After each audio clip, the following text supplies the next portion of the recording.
I decided to pursue a career in law because it gives me an opportunity to help people. When a client chooses us to represent them, they're entrusting us with a huge responsibility. It's our goal to exceed their expectations with our personalized service and to help them to achieve the best possible recovery to compensate them for their injuries. That's where we come in. We come in and we solve that problem for them and really set them on the right track in order to try and get back to what their life was like before the accident happened.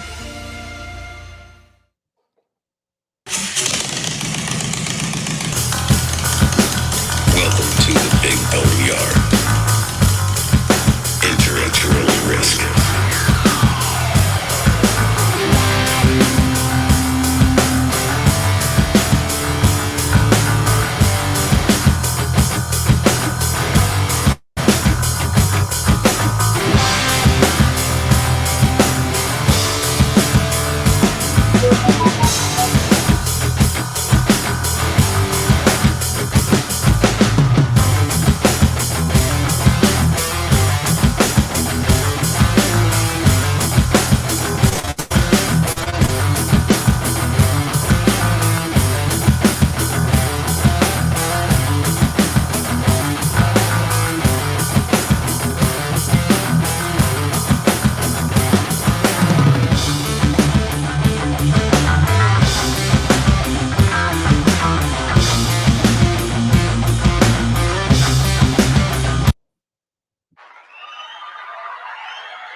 Man, damn it, y'all.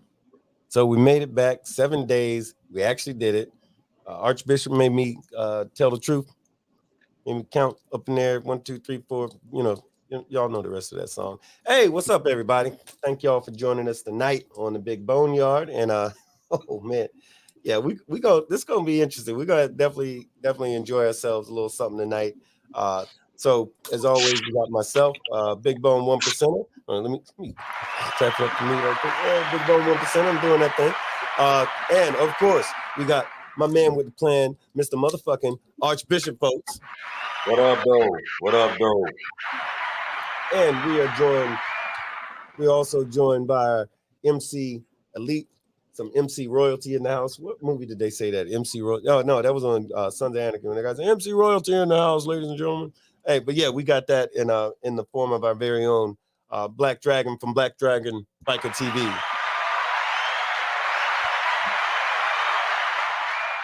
And I think his puppy is in the background. What's the puppy's name? That's Brutus. That is Brutus. I know Brutus. So Brutus and I, we go back to Louisiana. We go back a minute. What's up, Brutus? Brutus, hey, Brutus. What's up, Brutus? Brutus actually enjoys, for those of y'all that don't know, Brutus actually enjoys the title of the one and only canine to actually attend doggone Proc in New Orleans, Louisiana. He was a standout. He was a hit. He was very, very popular, and he did his damn thing. I went to 2 of his breakout sessions, and I learned a lot. And he wrote just damn right. That's what I'm saying. I'm doing like you said, Brutus. We discussed this already. Anyway, y'all. Hey, but seriously, thank y'all for joining us tonight on the Big Boneyard, and we are gonna have. I'm telling you, it's gonna be an interesting time. We got a lot of shit to chop it up about, but as per always, because I'm nosy, and we be pounding the ground a little something. So we sometimes we kind of miss each other, and we like to play catch up. But to my brother, Archbishop, sir, how was your weekend? Man, it was all right, bro. To tell you the truth, I slid over to Daytona for a little bit. I didn't stay long. I just moved around just a little bit. Surprisingly, I seen quite a few people walk up. It was like, I had on regular clothes when I went over there, and guy walked up to me, looking at me. I'm at the bar, and he walked up and he was like, "Hey, man." I was like, "Yeah, what's up?" He's like, "You Archbishop?" Mm-hmm. Yeah. He said, "Boneyard Archbishop?" I said, "Yeah." He was like, "What's up, man? How you doing?" He said, No. What up, though? That's what's up. Man, I love that shit. I promise you, I never get tired of that, man, because like that's what, you know, when Skinny came down, almost got my ass arrested. Well, not really, because it was again, the cops was looking for he fit the description, which that was some rare shit for the books. I ain't never had that happen before or since. But you know, Skinny's got that look about him. In the meantime, BD, how was your weekend, sir? My weekend sucked. My main computer went down, and I am in a place called Lulu, Georgia. One horse mofo, where black people, I'm sure, are not supposed to be out here after dark. Look here, man. I just went over a drawbridge, a wooden drawbridge, like that shit has 5 tons only on it, and I'm thinking, is my truck 6 tons? And as I'm up in the air on this rickety drawbridge thing, like I feel like driving back over it just to show you guys. It's so I'm way out in a place in Georgia where I came out here to get my computer fixed, and boy, I'm ready for Atlanta. I'm ready to get back. Oh yeah. I'm not gonna be sitting on the side of the road too long with y'all. Yeah, trying to get to Chocolate City South. I hear you, man. I do understand. I'm in the real South right now. Yeah. I'm like looking for him to start whistling Dixie at any second. You know, my story about like the dude saying Cartersville, Georgia. Like that time, I was like, I said, man, he said, you Big Bone? I said, yeah, I'm Big Bone. I'm looking around, wondering what's going on. He said, your people called me and they told me to come on out here. I said, oh, okay, you got a truck or trailer? Nah. I said, well, okay, well, I appreciate you being here, but like, what are you gonna do? Your people told me make sure that you don't get dead while using Cartersville, Georgia. I'm like, did this Negro just say make sure I don't get dead while I'm in Cartersville, Georgia? I'm like, oh shit, I got to go. Yeah, we used to have a chapter up there in Rome, which is just right next door. The Cartersville? Right next door. Yeah. So I'm back in backwoods Georgia. We get back here from time to time. Right on. Well, I'll tell you what. Well, brother, we definitely want to tell you thank you very much for being here with us tonight. We definitely gonna try to have some fun, and yeah, it's gonna start off with a bang. But if you don't mind, we want to do a little disclaimer and point out to anybody in the listening audience out there or in the viewing audience. So the things that we're going to discuss tonight are these opinions expressed by myself, Archbishop, and Black Dragon as well. These are our personal opinions. These do not reflect any opinions or positions of our respective organizations. While we love those organizations, they have nothing to do with anything related to anything that we're discussing or talking about. These are our opinions and our opinions alone. So there you go with the disclaimer. But to jump into this, well, a couple of things right quick. I wanted to definitely, first thing, I want to give a shout out to these cats in Israel. I don't know or even care what your politics are about the thing, but what I'm talking about, there's a group that the ICOC and O, which stands for the Israeli Confederation of Motorcycle Clubs and Organizations, because they have you know, like Llama would be considered an organization, and they have some of those kind of things, or you know, like who's the other ones?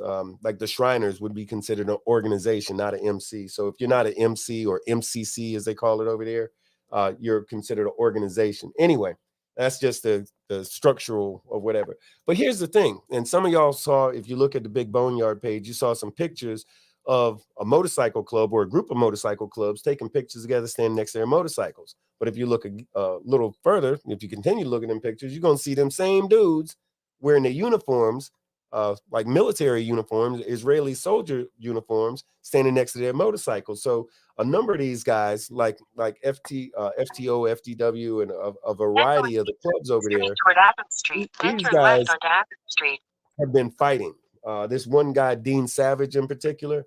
Dean Savage, if y'all remember, about a week and a half, 2 weeks ago, they were talking about the kibbutz that the Hamas came over the fences, killed a bunch of people and all like that. But then Israel was able to take it back.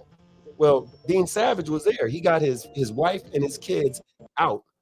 A lot of people didn't make it out. He got them out. And guess what he did? He's a member of his club. He got on the phone, called his club brothers. Y'all think we know what biker wars are?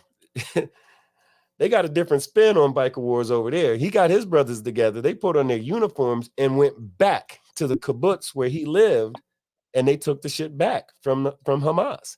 And they've been over there. I'm talking to them, hearing from these cats every day. I said, what, if anything, do y'all need? Because an Israeli woman sent me a list of what she thought that some of the folks might need over there. And I'm like, okay, I'll talk to some of the clubs. They'll point me in the right direction. Had an address in Tel Aviv. Remember, me and you talked about that, AB, and AB's like, well, damn, Tel Aviv, can they get some stuff or can they not? We don't know. So talking to these bikers / soldiers, they're like, nah, we good. Like, what now? Oh, no. They said the only thing that they need, is thoughts and prayers, and put the word out and let folks know what's going on over there. But they said, as far as all the rest of it, oh, they're going to handle that. And these cats wasn't scared, wasn't nervous. All of them done dropped their rags for a minute. And they got, actually, some of them had on military uniforms with their rags on top of it. I'm like, wow. And I'm talking to these dudes with bombs bursting in the background on WhatsApp. Anyway, so shout out to the ICMCO of Israel, KrAzY in Tel Aviv, Dean Savage in Haifa, Alex Sudak, that's also in Tel Aviv, or so we think, and also Dibber. Dibber gave us a shout out and talked about a number of the things. He's very, very well connected with those folks over there in Israel. So for those civilians, whether you're Palestinian or Israeli, our thoughts and prayers are with you. We hope that peace can find you at some time. So had to get that out. We said we was going to do that. So we want folks to know that, thoughts and prayers. And if there's anything that they need, we're going to try to figure out how to do it. And, we'll let you know when we know, like that. Right. Other than that, but I think Archbishop, you're a murderous kind of dude, right? If you get a minute, like maybe go over there and tighten them up a little something, show them how to do a thing or two, Right. Well, a couple days ago, the Navy had to step in and shoot down a couple of drones and a couple of missiles over there. Oh, damn. Yeah. I've seen I was watching the broadcast on YouTube where the Secretary of State was talking about it. And they said that they had shot down, it was 3 or 4 drones and a few cruise missiles they shot down. Damn. Yeah, they're serious. about to get down over there, bud. You know what I mean? Now, they downplaying this shit on the news, but they about to get down over there. Oh yeah, I believe it.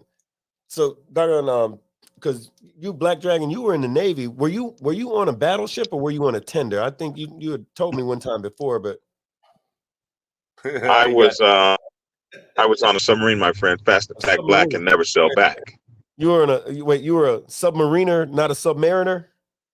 I was a submariner, not a submariner. And, you want to play with that ground pounder. I don't know why you do that, foxhole dweller. Oh, Two guys in the fox, 2 men go in a foxhole and come out a couple. I mean, what you doing? I hear you. All right, I had to give you some gas there so you could get it going. But I'll tell you what. By the way, so let me address some folks because so a number of people have been asking for their we have those document holders that we encourage everybody to get, and the document, the document holders. So what those are, it's where it's a little document holder. Wait, you went somewhere, but anyway, the document holders that will keep your driver's license, insurance, registration, all that kind of jazz, keeps you from going in your motorcycle somewhere like your tour pack or your saddlebags or even your glove compartment, you don't have to do that. Open them up, because when you do that, you open yourself up to the scrutiny of law enforcement. And a lot of folks find themselves catching a charge or something because the cop says, "Oh, I seen something." Next thing you know, you're in cuffs while they're searching all your shit. Maybe they drop something in there, maybe they don't. But to avoid all that, document holders. So we've had a number of clubs and just club members and individual bikers who've been asking for them, and we got out a shit ton of them last week. So who was that? Joey Blaze out there in Iowa. We sent you that. Also, Big Boneyard t-shirt and some miscellaneous swag. We got to, let me see here. We got to, who else was it? Okay. Yoko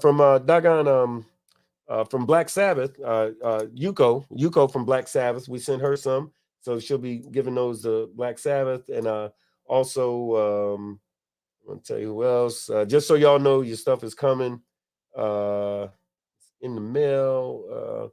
Shout out to Angela Big Rig. Angela Big Rig. Wait, where'd he go? Okay, yeah, I was saying Yuko from Black Sabbath.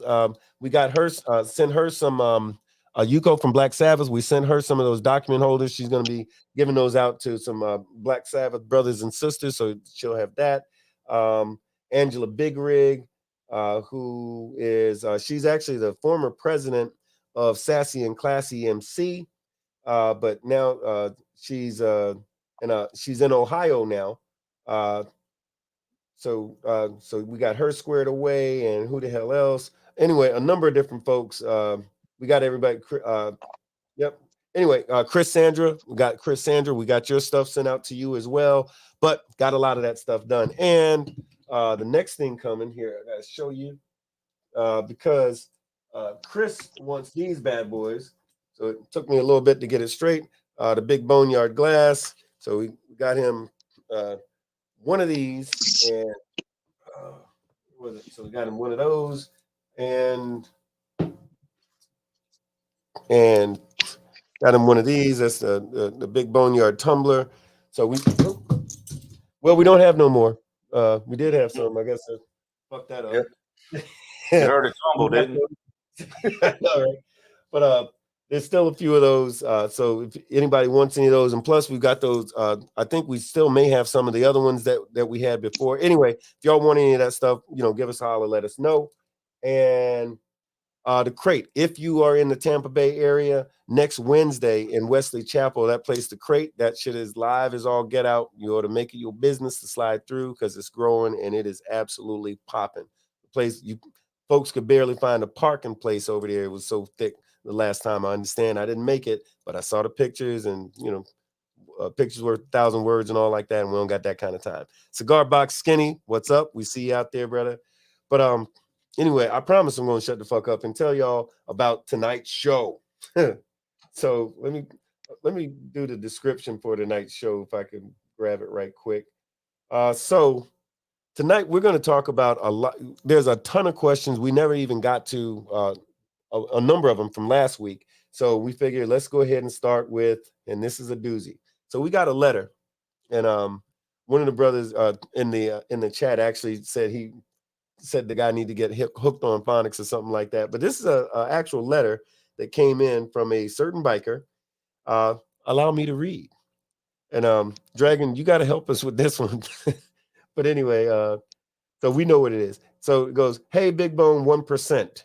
I love the channel." And we ain't going to, let me interrupt myself.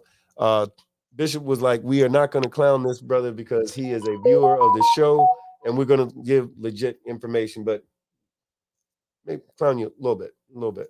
But anyway, hey, Big Bone 1%. I love the channel.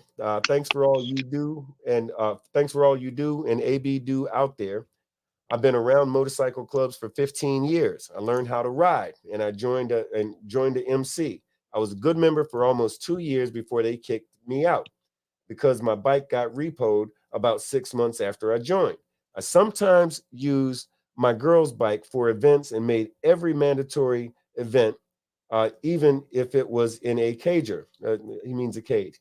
I only had to take the cage when I was beefing with. What? I only had to take the cage when I was beefing with. I think he means he only took the cage when he wasn't beefing with her. I think is what he meant, or if she had to work. So my question is, if these are my brothers, why did they ask me to leave over this? Where was the brotherhood? Should I go back and try to rejoin if my girl promises to make sure I have the bike when I need it? And that was signed by SouthCali rider DILLIGAF. And so what I said in the description was, first of all, just say no to drugs. And next, what the fuck did we just read? Aside from wanting to grade the spelling and send it back with a big fat F, I'm almost not sure what to say about this one. LOL. So yeah, tonight's show, we're gonna get to the bottom of this crazy question and some really good ones too.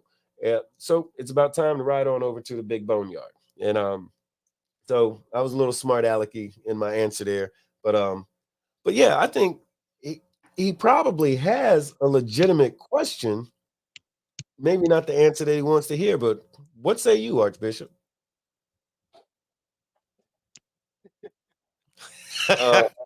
I'm gonna say this. A bullshit. A bullshit. A bullshit. A bullshit. That's what I'm gonna say.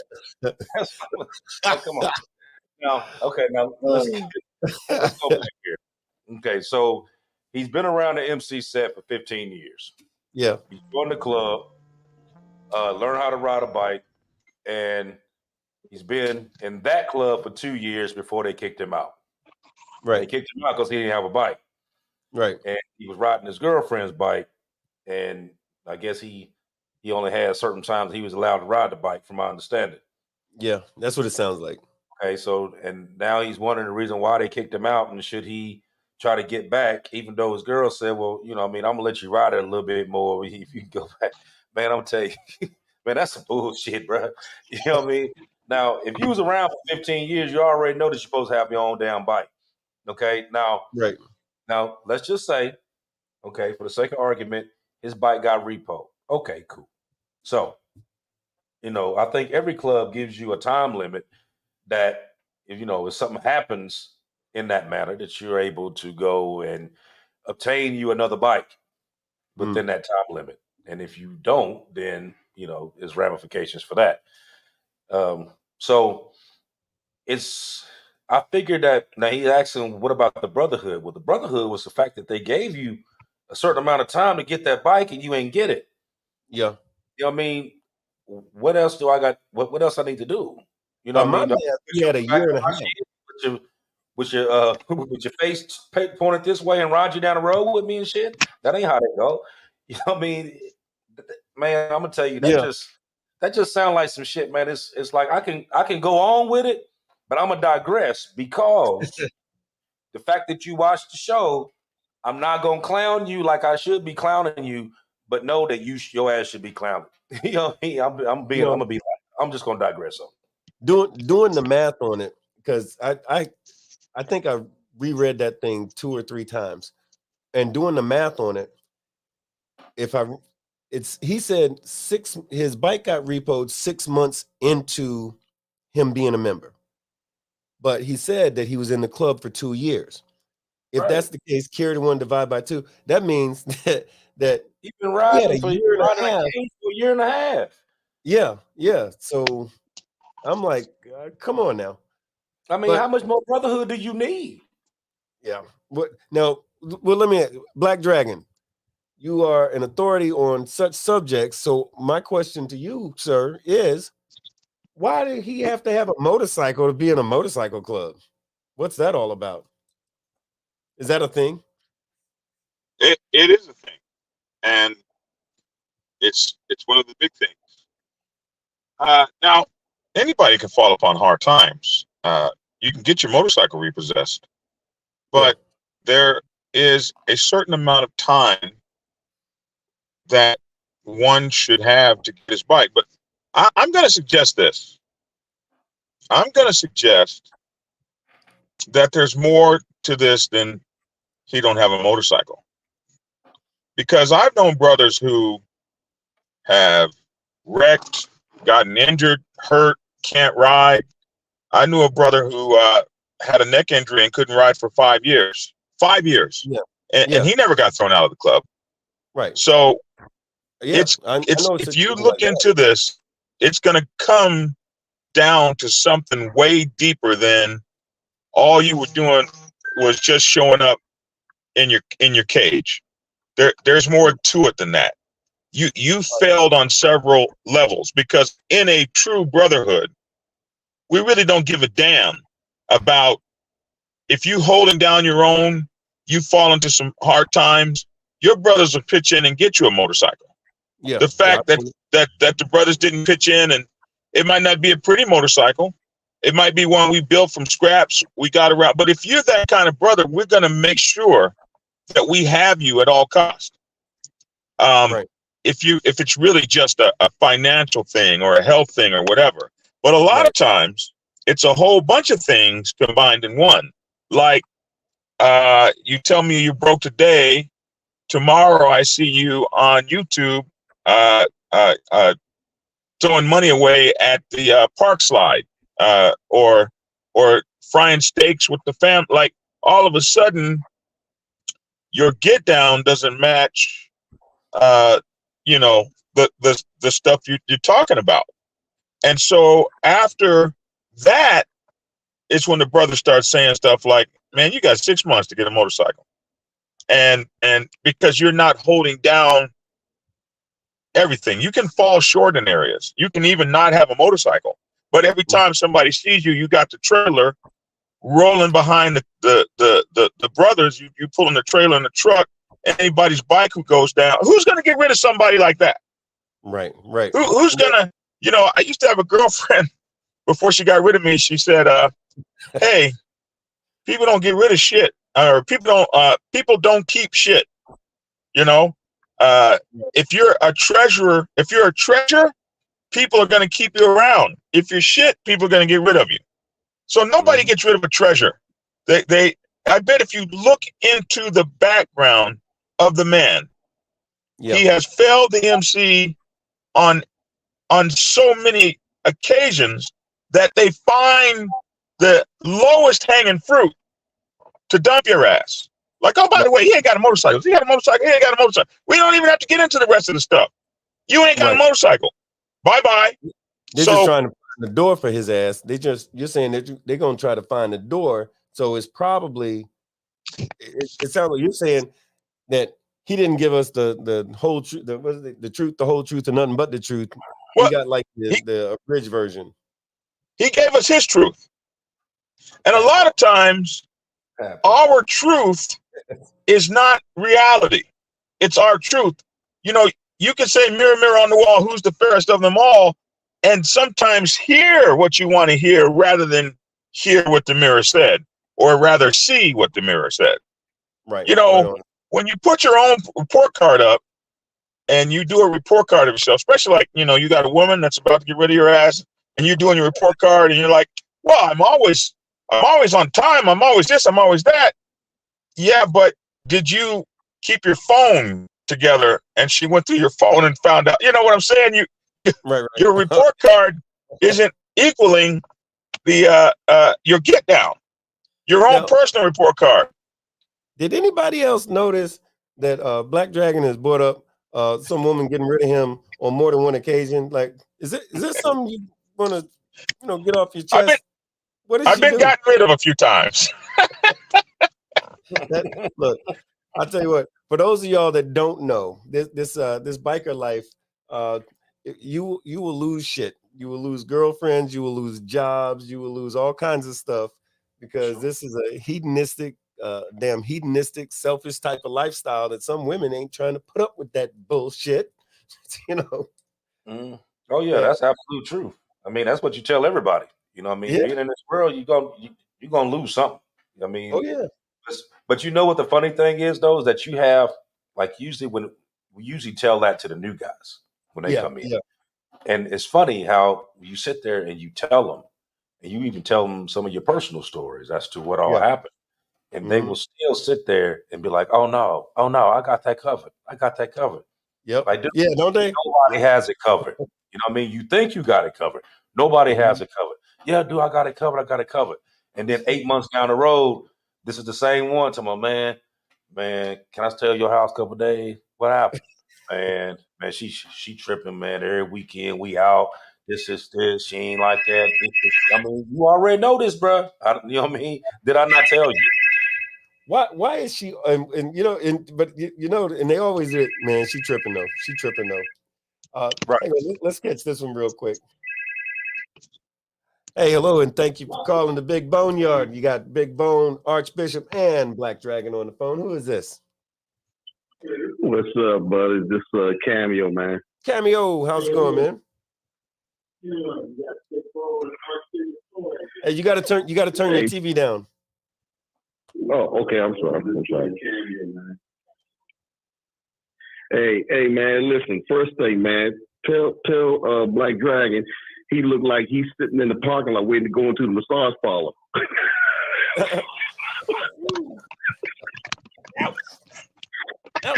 How the hell did he know? Yeah. He must go to the same one.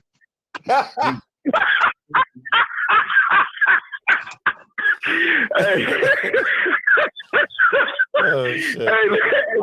I'm inside at your ass right now. I see you out there. He's like, what do you mean? Tell Shirley you said hi. Right.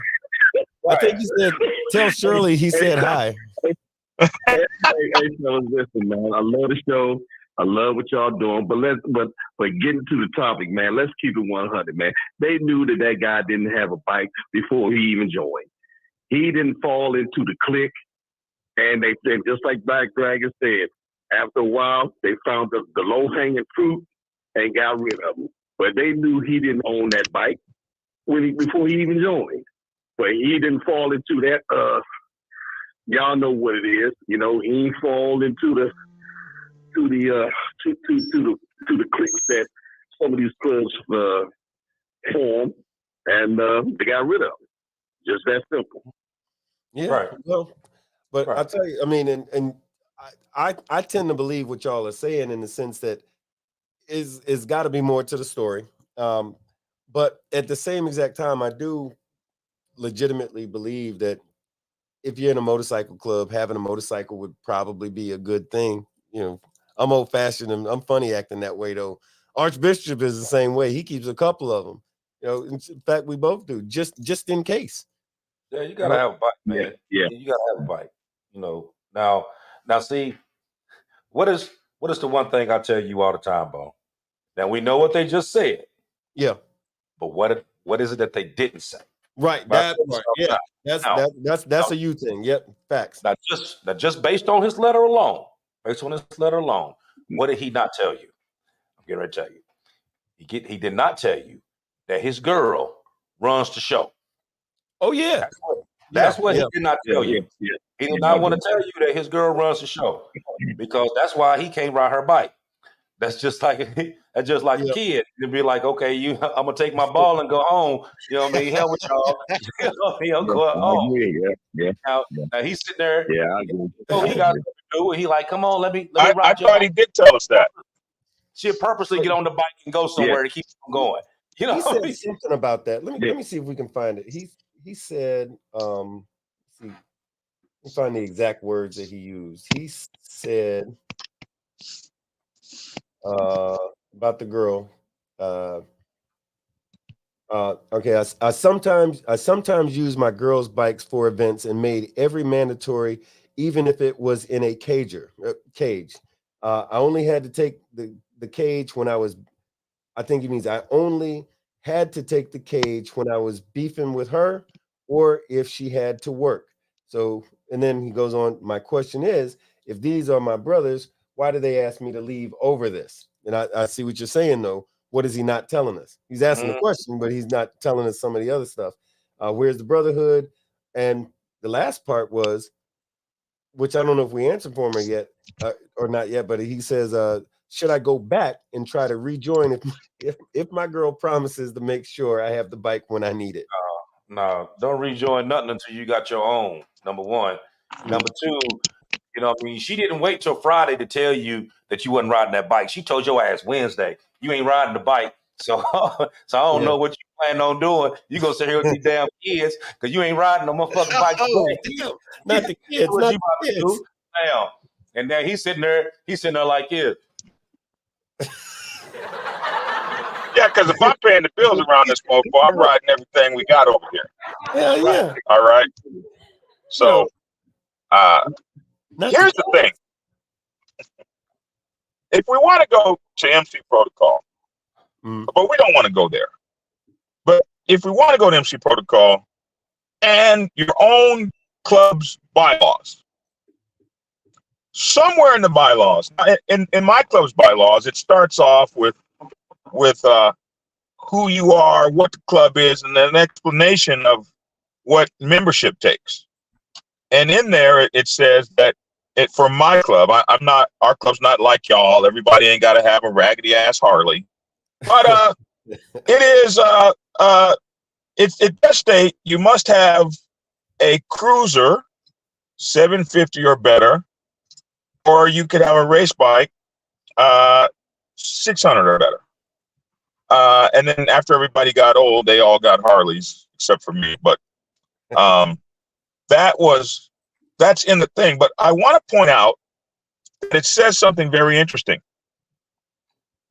You must have a bike.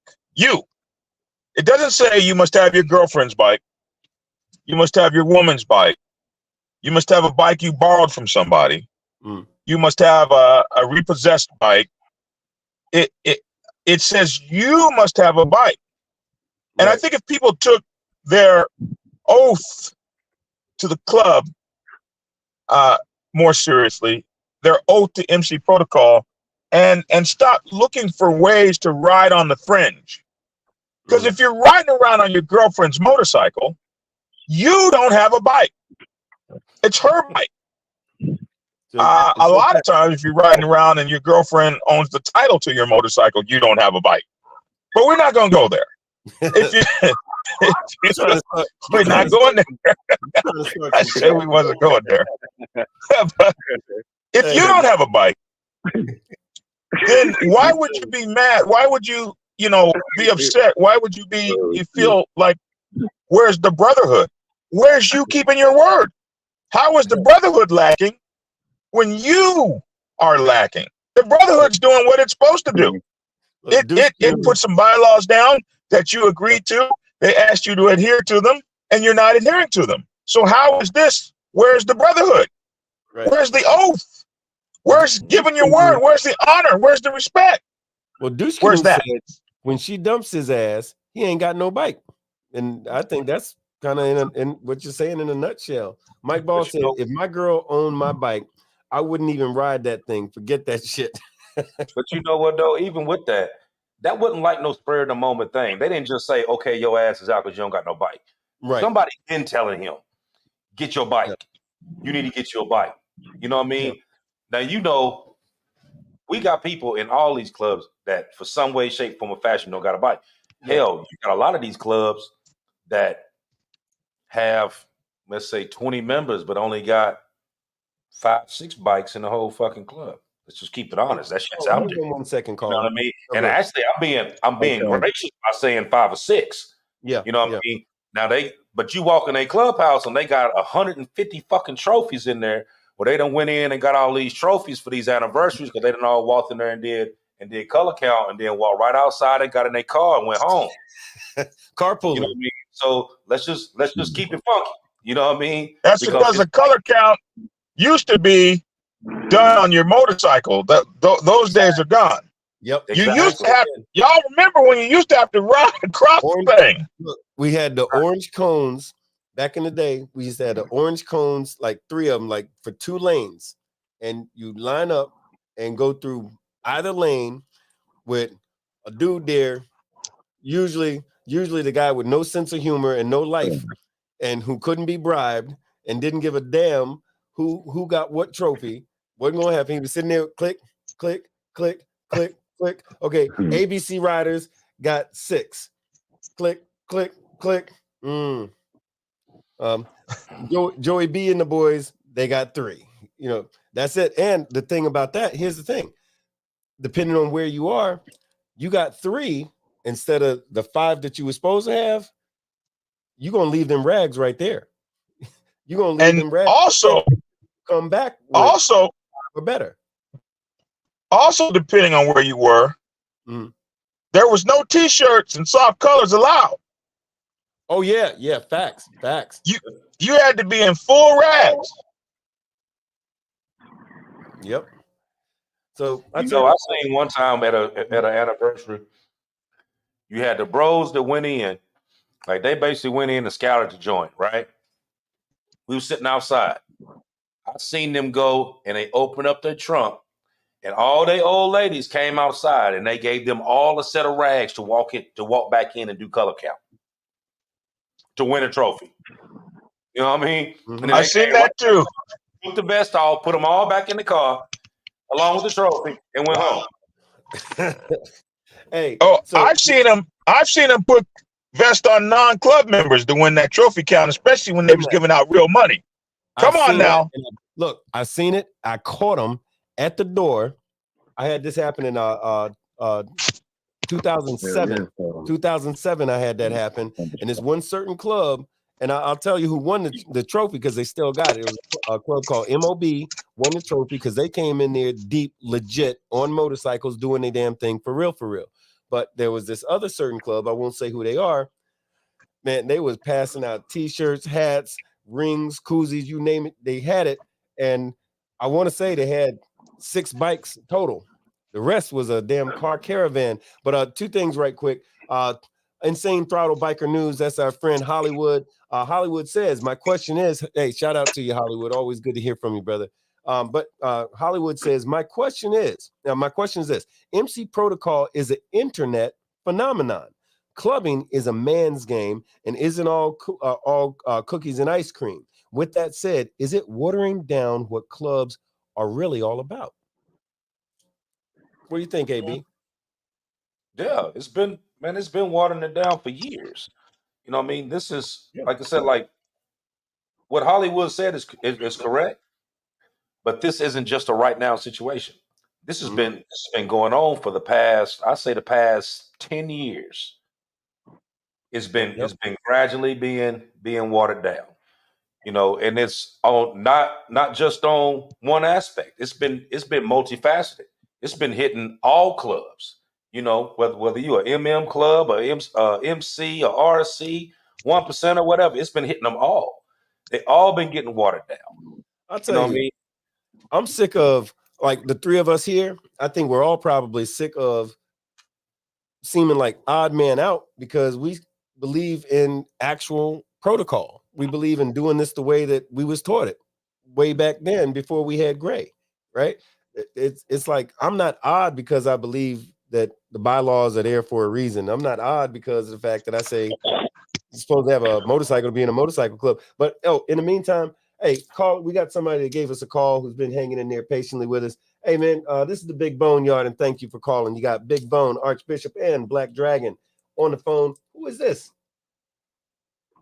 Yes, this is Black Dragon, the Midnight Ghost Rider from Charleston, West Virginia. Right on. Yeah, I like that's the other Black Dragon. Right on. Yes, sir. So first things first, I'd like to give a shout out to you, Big Bone, 1%er, Archbishop, 1%er behind them handlebars, and Black Dragon, 99. How you doing, Black Dragon? And I'm excellent, thank you. That's something I just want to say something real quick. No disrespect, whoever that guy is. I hope I don't piss nobody off. He'll be all right. But riding your girl's bike ain't cool. It ain't cool, man. What if it's pink and shit? Hey, and look here, man. When I was 12 years old, this is no lie, I bought my own bike. I got out, cut grass. You know what I'm saying? I cut people's yards. I did what I had to do.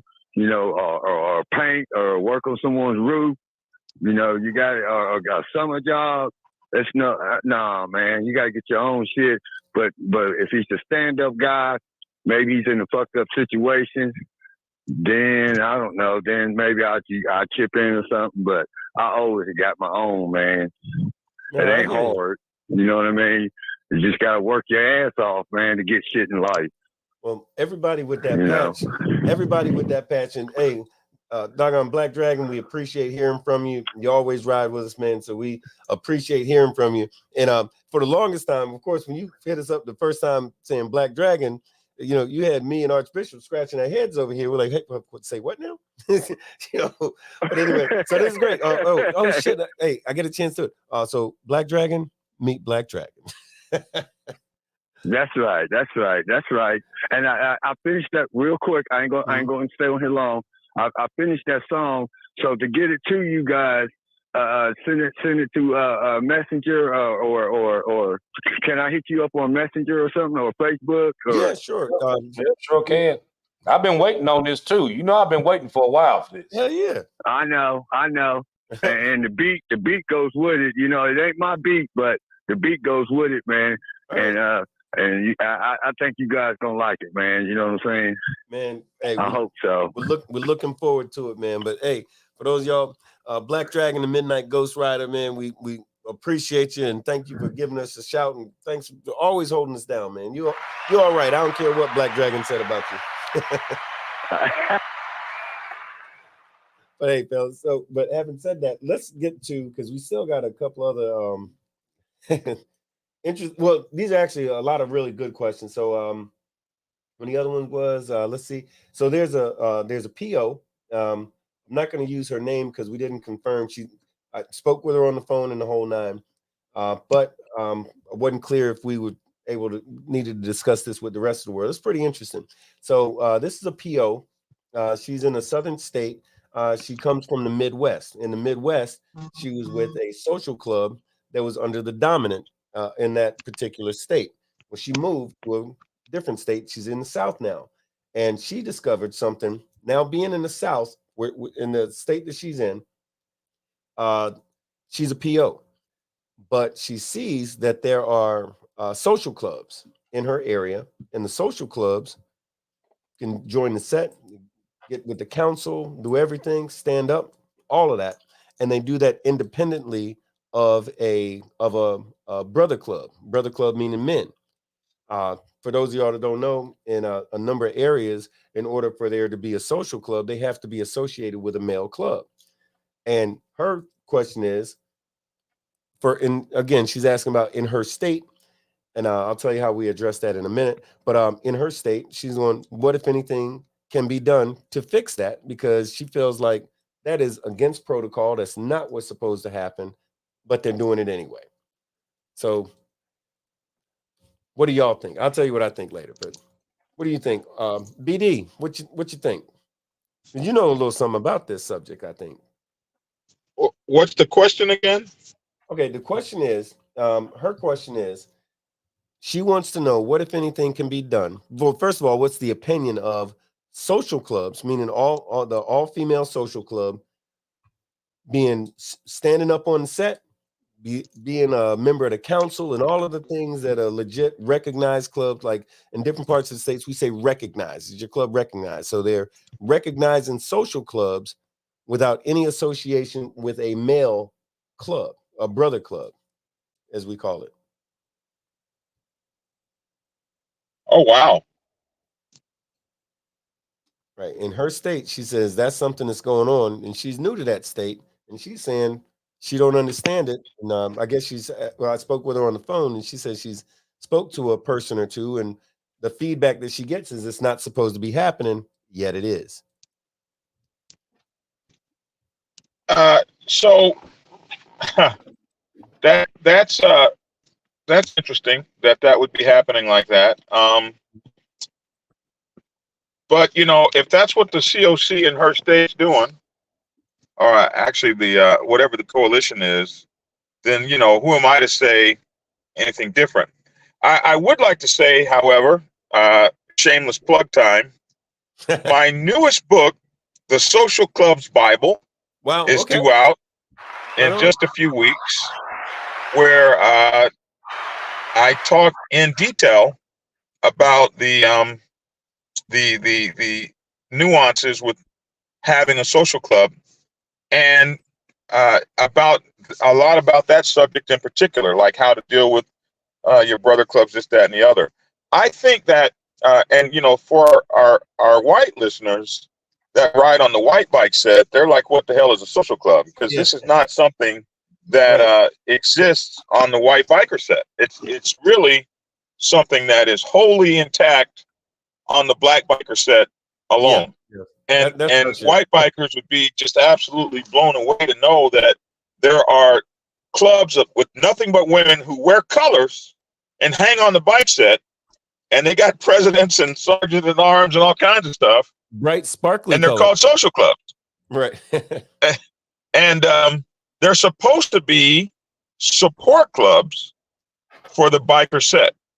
So it just seems to me that it would be very interesting that they would not be in a support status in a biker set in a city or a state. And it kind of goes to what Hollywood was just talking about when he was talking about the watering down, because now you're competing head to head with an organization that should be in a support vein. So that's going to be interesting, because if they're throwing a party on Tuesday night, or if they're throwing an annual on Friday or Saturday, and I'm throwing an annual on Friday or Saturday, hell, I'm even liable to leave my own annual and go to where the women are. So it's going to be interesting, the challenges that will occur because of that. As those challenges that did occur, which is why so many states began to regulate and bring those groups into some sort of compliance. And when you have people that are operating on a motorcycle set as closely as those women do operate in their social clubs, somebody's got to be responsible for making sure they understand MC protocol, the nuances, the things that could get them in some kind of trouble or something like that. They don't have big brothers to watch out for them. This is a very tough set to operate on. So I would hope that she's not accurate. I would hope that she's incorrect and maybe misunderstood some stuff. But if not, like they used to say in the Navy, stand by for heavy seas. Yeah, it's gonna be interesting. It's gonna be interesting. And see, look, both of y'all all nodding because as soon as you say some Navy shit, everybody's happy on this motherfucker. What's going on with that? Actually, I was actually nodding on what he was saying because he was absolutely right. Well, what do you think, man? Hey, AB, what you thinking? Well, Dragon pretty much covered a lot of it, but I think that a lot of that goes back to a lot of that stuff goes on when these clubs are just popping in and stuff like that. A lot of those clubs is able to do that because the ones that's actually there, including the ones that may be in the coalitions or whatever, half of them don't know their ass from hole in the wall. They don't know protocol, and they let them get by with shit because that's their homeboy or being a friend of theirs or whatever, and they ain't trying to ruffle no feathers and shit like that. It happens, Now, and then once you do have a club that comes in and actually starts regulating, then now that club becomes the bad guy. Yeah, I mean, so now like think about this. I always said, 99 clubs, they hate outlaws until some shit go down. Right. Then once some shit go down, then now you're their best friend because they want you to come and help them out. Oh, yeah, I've seen it because many a time. Out 10, they don't want to have to do it, so then they come running to you. Or when another club comes and gets on their ass, then they come running to you because they want you to go over and handle the shit because they can't handle it themselves. But when you actually going through regulating these clubs, like making them do actual color counts at your clubhouse to make sure that everybody is compliant. Right. You know what I mean? When you sitting there in these coalition meetings, listening what's going on to make sure that everybody's doing what they're supposed to do, they don't like you then. You know what I mean? And that's even with your club shit. Yeah. Like back in the day, you used to welcome your lifers and the ones that was there forever because they had a story to tell, but they also taught you something. You learned protocol. Right. You learned the rules of the road. You learned how this game called MC life is supposed to be played. Nowadays, they don't want you around because you know too much. And it goes against what their narrative is. Right. Because that's the reason why a lot of these clubs are getting watered down, because they're not listening to the old heads now. Because now they feel that I know more than you. You know what I mean? You may have been here 15, 20, 30 years, but I know. You know what I mean? I've been in here for 6 months. You know what I mean? But I'm a grown ass man. I know how to do this. It's that. You know It's the millennial disease, dude. Right. It's that millennial disease that, and the thing I hate about it is the thing that was special about the MC was no matter what was going on in the rest of the world, we had a code of conduct amongst ourselves that we all followed and agreed to follow. And those folks that couldn't follow it was going to find their way out the door or other things. There was consequences to your actions. Like nowadays, like out in the world amongst citizens, that's not like a real thing. It's all about my feelings, this, and I need a special time out in a safe place and all this bullshit. And it's just excuses to not have accountability. I think, like you're saying, when we listen to those old heads and those gray beards, man, it's not about reinventing the wheel. They're going to lay out, here's how this shit works. This is going to work for you. Here's what it is. You don't have to guess. They're telling you, here's how this works. And then you got these 20 somethings and sometimes 30 somethings who come in with my feelings, this and this, that, and other thing, and da da da da da. No, are you a part of this organization or are you a part of your own organization? Because if so, you don't need to have that patch. Why do you want it? You want it just because you want it? You want it because you're cool? And then, back to the 3 Ps. Oh, right quick. I want to say Hollywood had a question for Black Dragon. And he said, serious question to Black Dragon. On the white set, we look at women as someone that should sit in the corner and zip it. How does it differ in the black set and the way they think about a woman's place? Yeah. I have an opinion, but the question was to you. Yeah, I do too. That really kind of depends, Hollywood. That really kind of depends if you're in the 1% side of the black set or the 99% side of the black set. And because the 1% side of the black set looks at it just about exactly the same. Then if you look at the 99%, I would say half of them look at it like that. And then there's the other half that are run by their women and stuff like that. But you have that in all clubs. But you got to understand the complexity of a black woman, because black women are, for the most part, not about to be run the hell over the top of. So we have a little bit kind of different ways in which we treat our women that are societal, I'd say, or just the way that we get down as groups. I've seen some of the ways that women are treated on the white bike set, and I find it curious.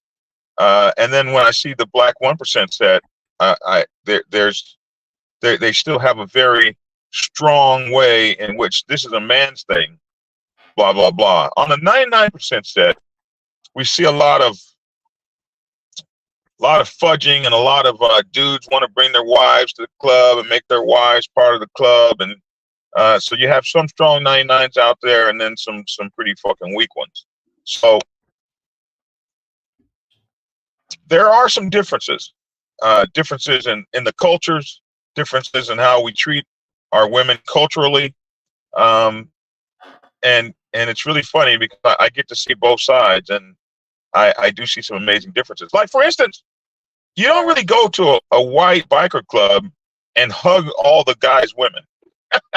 That's kind of like, that'd be like starting a war, kind of. Whereas on the black biker set, you walk in and hug everybody's woman. So it's kind of interesting how it works. And I'm sure you two guys have something to add. Oh yeah. I wanted a little one RSN. I want to read this right quick, and then I know me and AB are chomping at the bit on this one. But little one RSN says, thanks for the explanation for the white listeners. That blows my mind. My husband, RIP, was a 1%er for 40 years. He received a Lifetime Achievement Award from Incom. I think I know who your husband is. I jumped on here and expected to see something different, meaning white, LMAO. He said black clubs do their thing and white clubs do their thing, and not many issues. Is this true in your opinion? Which we're going to come back to that question in a second because we want to address the last one if we could. I'll tell you, I think sort of like this as it relates to women. I know Black Dragon said the way that they're treated, right? And the way a man treats his woman is going to vary greatly depending on who you're talking to, no matter what the club. But in regard to the overall attitude or the overall behavior, for lack of a better way to put it, of that woman, what's expected of her.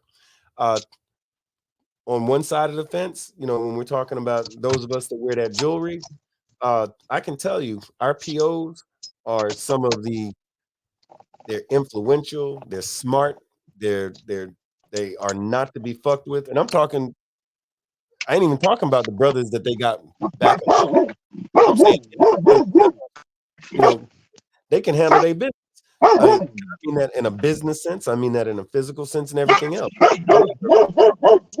MC means man. So MC means man's club. And this is the ladies, the POs, are guests. She is there to support her man, her sponsor, whoever that is, right? And it doesn't mean that she's, you know, sit down and shut up and all of this kind of stuff like that. But, you know, she knows her role. She stays in her place, you know, and I think legitimately what I've seen is that the women POs that are associated with a 1%er club typically are more impressive to me. I've seen them, they handle their business, but they're going to stay in their lane.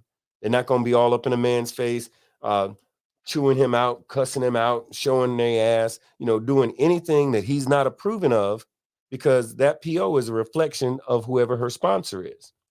You know, if you got, and I've said this a million times before, maybe not on the show, but if you show me a ratchet ass PO, I'm going to show you a ratchet ass sponsor.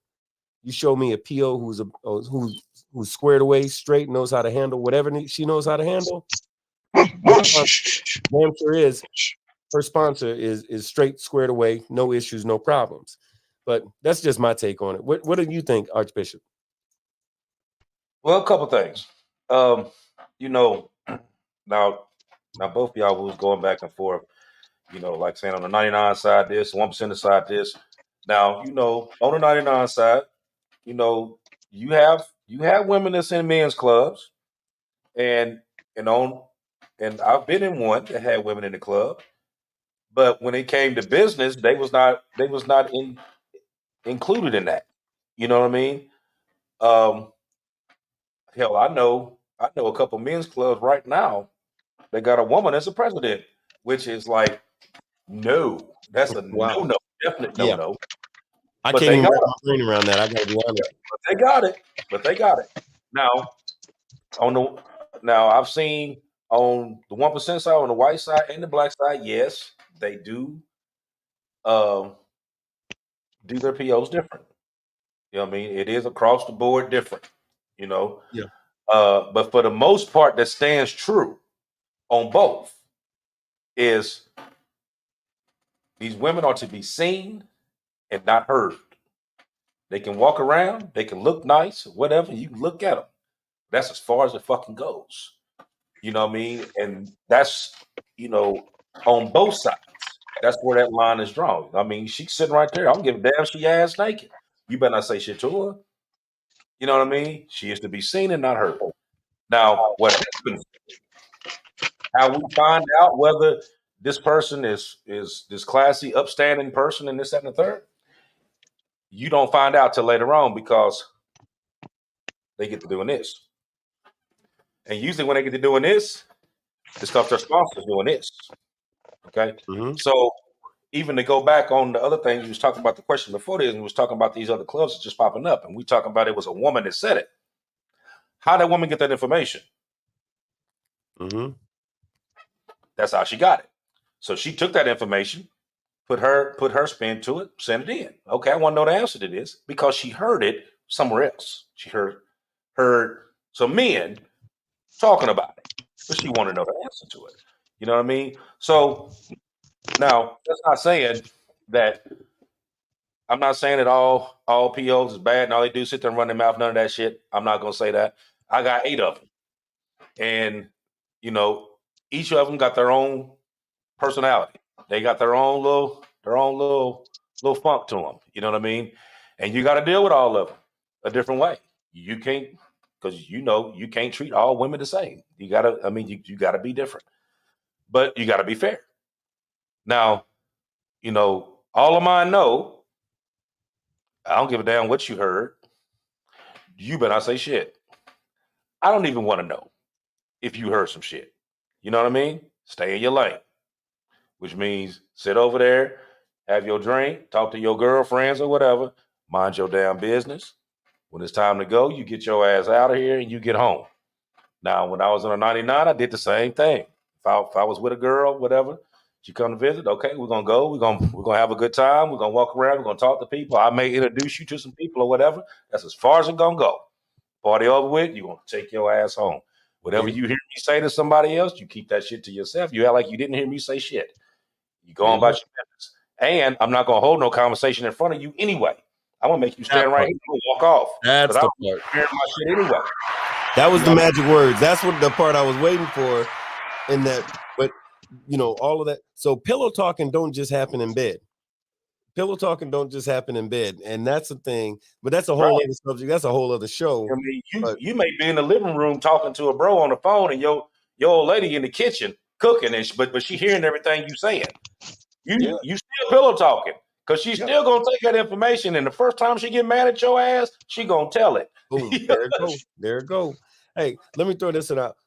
So Hollywood is helping us out fantastically with another wonderful question. He goes, what about these co-ed clubs on the 99 set? Do you believe a man who is prospecting should take orders from a woman who is patched? So Hollywood throwing down some tough ones, making dragons squirm tonight. He is. I think he is. Yo, Hollywood, you're my favorites. I don't care what China Doll said about you. I love you, brother. But yeah, so what about that? So he's prospecting. Is he supposed to get dragged and so forth by a doggone female patch holder? And I don't even know how that is because that ain't never been my, Unfortunately, I've seen it. Oh shit. I don't know how. And like you, I know some women that are presidents of clubs and vice presidents of clubs. I don't know quite how they do that because I just I like the way our club is set up, and it's not set up like that. Hell no, I don't believe that I don't believe that a female full patch member should be telling a prospect male what to do. Get your ass out there and wash my bike. Well, you playing with me. So you playing with me, right? So I'll be honest with you. I've been on the set a long time. I've heard of this, but I've never actually seen it. And now I've seen co-ed clubs. And even in there's one co-ed club from years ago who was in the Tampa Bay area, and they had a female vice president by the name of Dukes, and Dukes was man, she was so sweet, she gave you diabetes, just the nicest woman in the whole wide world. And I often thought to myself, with these probates, how does that? I mean, but I never saw it work. I mean, I know they had probies. She was the VP. I never seen her say a word to none of them, and until they became patch holding members and stuff like this. But I can't even say it's something I've always been curious about because just in my head, I can't wrap my brain around it. It's like, because you You got me. But I tell you what, let me shut up about that for a minute. And so here's another one from y'all see Nikita in the comments there. And Nikita had a question that she threw out to us a while back. Nikita Big Bank. She said, this is an interesting one. How to bring back enforcing of protocol. How to bring, excuse me, let me read it properly. How to bring enforcing of protocol back and get rid of these pop-up clubs. That's a great question. I'll throw in my little 2 cents there. Somebody's laughing at you talking about washing my bike. That was Nikita. Anyway, I'll tell you like this. As it relates to, and Archbishop actually touched on this a little earlier, is that when you're managing the set, regulating the set, when you're the dominant of an area, you're the big bad boogeyman and the patch police and all this other stuff until you need to do what you're supposed to be doing anyway. And what happens is, I think in some areas, what happens is dominance, either A, they spend too much time conforming. If you get watered down and you forget what the bylaws were and you forget how it was 40 years ago, because guess what? 40 years ago, if your club is still here and it's 40 years later, they must have had something figured out back then that worked. So instead of reinventing the wheel, why not embrace the bylaws, the traditions, the history that got you where you are, instead of all of a sudden, because it's 2022, 2023, we need to reinvent the wheel. No, let's get back to basics. If you get back to basics, I think a lot of things have a tendency to take care of themselves. But in regard to, specifically in regard to her question, enforcing protocol and getting rid of these pop-up clubs. Well, fortunately, that's not something, and again, a lot of that is regional. I know I was in California, what was that, last year? I was in California, and there's a million clubs on the set out there. There's a million clubs because every 20 minutes, somebody wants to slap on a patch and shit. They're giving out diamonds like the M&Ms. People sitting around in their living room watching the evening news feel like they want to start a club, and they do. And that's just sort of what it seemed like. I can tell you that ain't here. That ain't here, because there's certain folks here just feel like, nah, you ain't gonna just come here. And it's the way it was explained, the way I heard it explained rather one time was like this, is that I don't go to your job and tell you how to cook them fries. So don't come on to my set and tell me how we're supposed to do this just because you feel a certain way. You got this millennial way of thinking, and you're trying to infect the set with that bullshit. Ain't gonna happen. But that's where I am. Other places, they do shit different. They just do shit different. But it's what it is. That's my take on it. What do you think, Archbishop? Well, yeah, you're right about that. Sometimes you have to take it back to the basics. Like I say, sometimes you gotta use an old school tactic to solve a new age problem. And like I said, a lot of the stuff, like, we blame a lot of these clubs now because they don't know. Yeah. But we can't, because a lot of us old ones, a lot of us gray beards don't really fuck with it anyway. You know what I mean?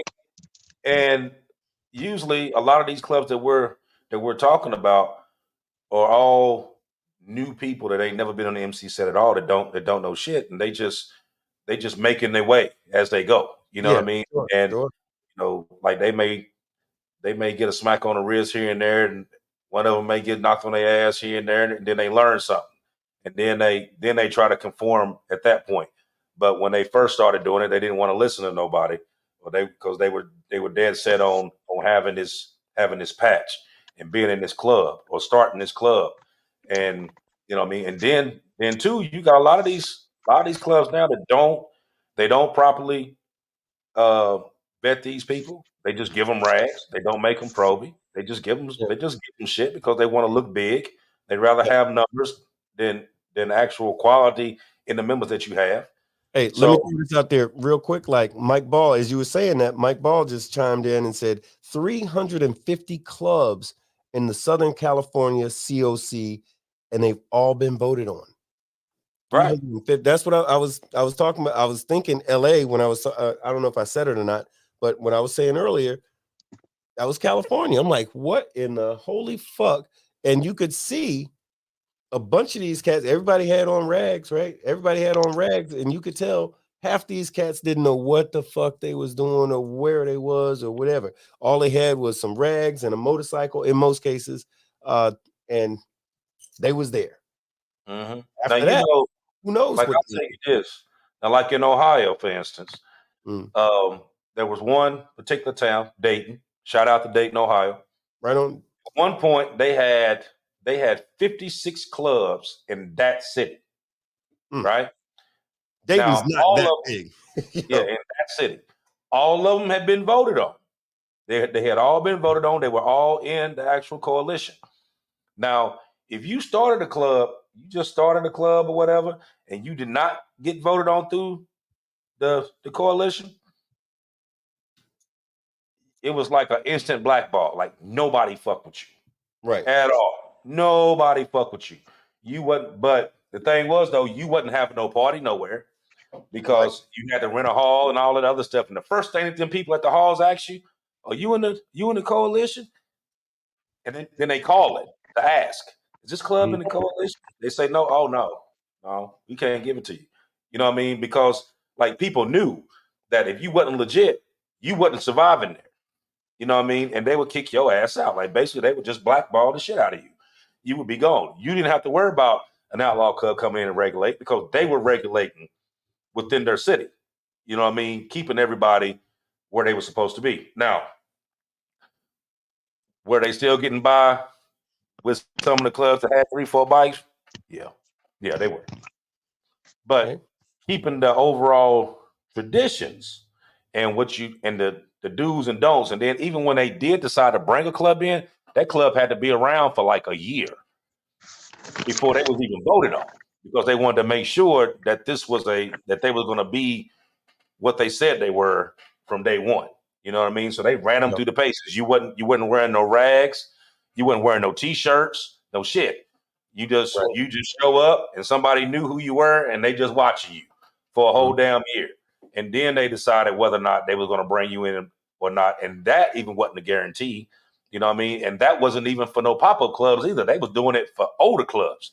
So I remember one time they did that shit to Buffalo Soldiers. You know, they old as hell.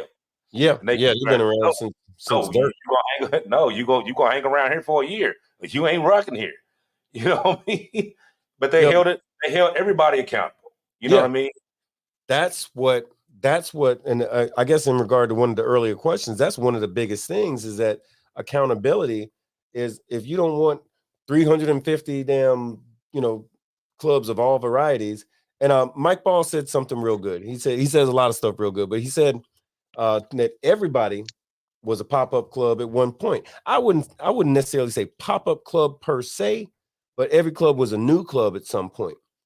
But we're far into the game at this point where we can differentiate between a club that's legitimately gone through the proper steps to be recognized on the set and so forth, and some cats that just slapped on some shit on their back and said, we here. But Mike Ball also said, if I can see it, Mike Ball was saying, hey, if you ride without being in the COC, you're riding dirty.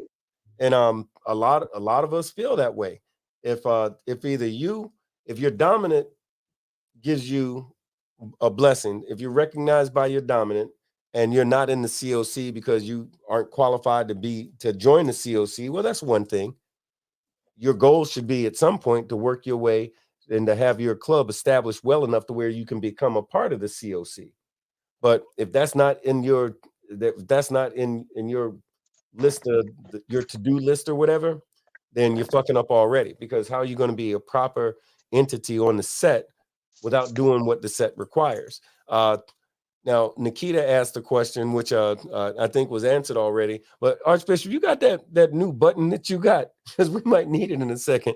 The question was a bullshit. A bullshit. A bullshit. A bullshit. Right. So yeah. So Nikita, there's your answer to that. Yeah, we ain't even gonna comment on it. We just go. Right. Oh, I love that button. I love it. But yo, okay. All right, Moose Knuckle joined us, and let's see, MC Show. But you know what though? Before you read that, let me say this real quick. We ain't even gonna discuss. I'm just gonna say this real fast. Dealing with them clubs coming in. Now, and they was talking about being blessed in by an outlaw club. Know this. Even though you may have got blessed in by a club, still don't mean you safe, because you could have got blessed in by the wrong club. Woo. So see, that's why I fuck with you. Damn right. Yo, so where was it here? Luke was saying, let me see. Wait a minute. There we go. Moose Step 1959 says, I never understand having 50 plus 99 clubs in one city with 5 to 10 members, especially when some of the older established clubs have stood the test of time in those cities. The pop-up club is a disease.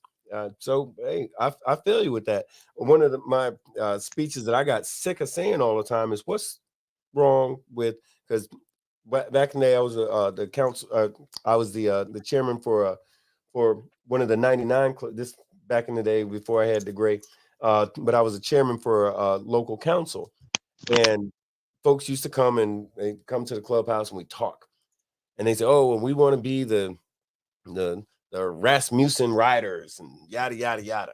I'm like, oh, well, let's talk. Who are you and where'd you come from? What about you? What about you? Who's who, right? And I'd always ask the same question. Have you spent any time with any of the clubs on set? Well, no, not really, but we've seen them. Okay, do you know anything about them? No, not really, but we've seen them. Okay, well, you know what? How about you spend some time with them? We'll have this conversation next year. Why don't you find one of those clubs to spend some time with? In fact, there's lots of good, and I used to say it like this, lots of good families on the set right now. Why don't you find one, spend some time with them, and let's talk about it in a year. And if in a year we need to talk about it, we'll talk about it again.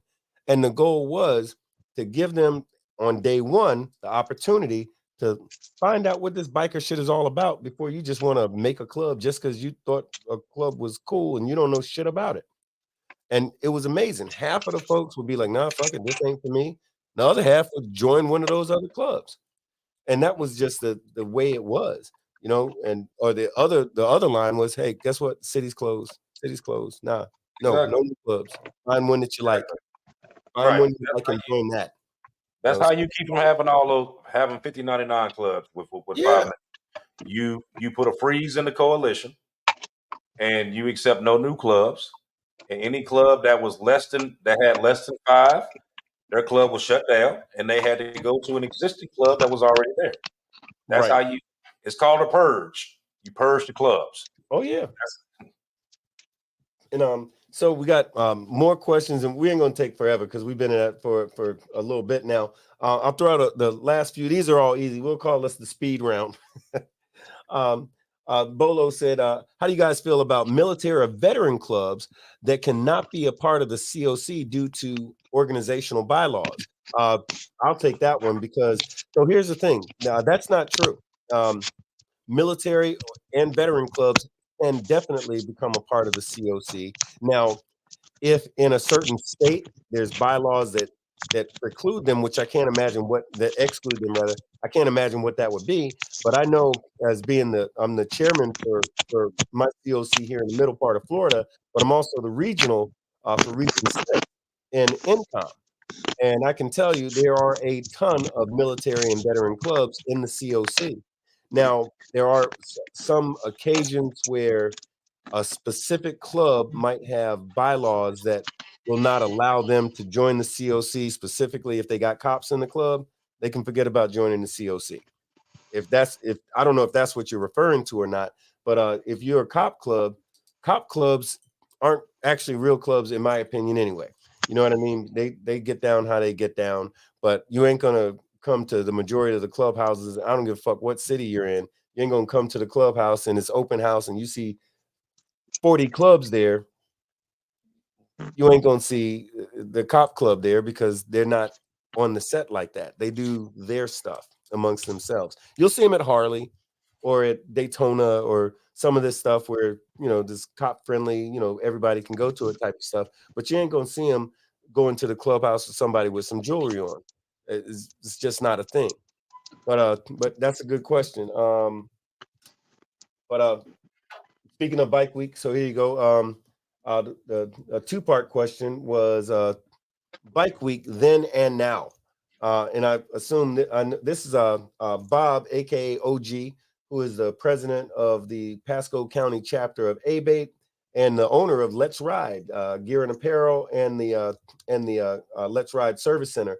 But Bob is asking the details about bike week then, meaning years ago versus now, and also the part two is how to stay out of jail in Daytona. So two-part question. And I guess when you talk about Daytona, you could probably talk about any number of places.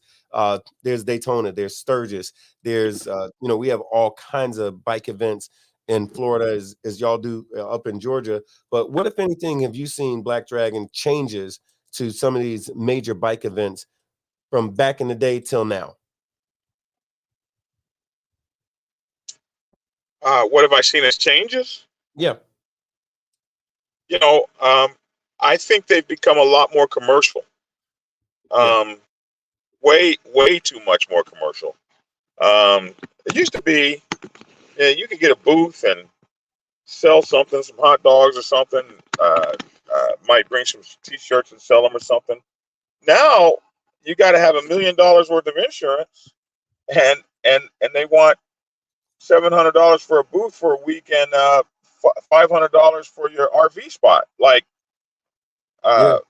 we have allowed commercialism to take over what it is we're doing. Everybody wants to get rich off of what it is that we've always done for fun, and we've allowed all these outside entities to come in. Harley comes in and sets up shop, and you got Volvo over there and Kawasaki over. And I mean, have you ever tried to get a place to stay at Sturgis anytime lately, or the Roundup? It's just, you know, I remember the Roundup was really us starting out meeting in fields and that sort of thing. And now, you know, you gotta, they're asking $200-300 a day for your RV and motorcycle camping spot. It's just become, we have lost who we are in so much of this. I was down in Daytona Beach, and it was just nothing but, Jesus Christ. You want to, if you're a biker and you wanted to sell bike parts or something like that, Jesus Christ, they want $1,400 for a booth on Main Street. Plus, you got to go down and pay city tax and all this stuff. They've taken what we have done to gather and have fun and have just completely poisoned it with bullshit. It's the I think that would be the first thing I would say. It's the and that's a great point. It's the bastardization of biker culture. You know, the rally is not really a rally anymore. There are some that still kind of cling to traditional stuff. You know, like Roscoe's Chili Cook-Off was one. I saw some videos from I didn't get to go to this last one, but I saw some videos, and it was just as wild and crazy and just a hell of a good time. But that's becoming a rare thing. And there's some people who are so conditioned by the over commercialization of a Biketoberfest that they don't understand that what they're seeing in Biketoberfest is not actually the real shit. They think that they see Roscoe's Chili Cook-Off, they think that that's the weird shit. No, that's the real shit. That's really the real shit. But that's kind of where it is. So I feel you. So AB, what's any differences that you've seen from once upon a time till now as far as like the big bike events? Well, a couple things. I mean, the first is what Dragon was talking about, that they didn't commercialized everything. You know, like I was there last night, and I didn't stay long. Reason why I didn't, because I was actually disappointed for real. You know what I mean? Because it's not like it used to be. Um, there was a stand that was there on Main that I had some people with me and they wanted a pizza. So I'm like, okay, there's a pizza spot right here. Let's go over here and get one. So I walked over and I'm like, hey, how much are your pizzas? I'm getting ready. You know what I mean? I need to order one. He said, 60. I said, 60? You mean, hold on. Did you say 16? He said, no, 60. 60. For a pizza? For a pizza? Man, get the fuck out of here. $60 for a pizza? Yeah. Oh man, fuck this. You know what I mean? Yeah. So $60 for a pizza. And what make it so bad, the pizzas that they had, you could go to Speedway or 7-Eleven and get one of them pizzas, and they look just as good as this one that they were selling for $60. Wow. I mean, another thing that's crazy. I've known from years past that when you went to an event like that, whether it was Bike Week or there's one that they do in Memphis the week before the roundup. They do it in Memphis every year the week before the roundup, and a lot of people went there. And you had a good ass time. You had all these different clubs there because it was neutral ground. You know what I mean? You put the bullshit aside.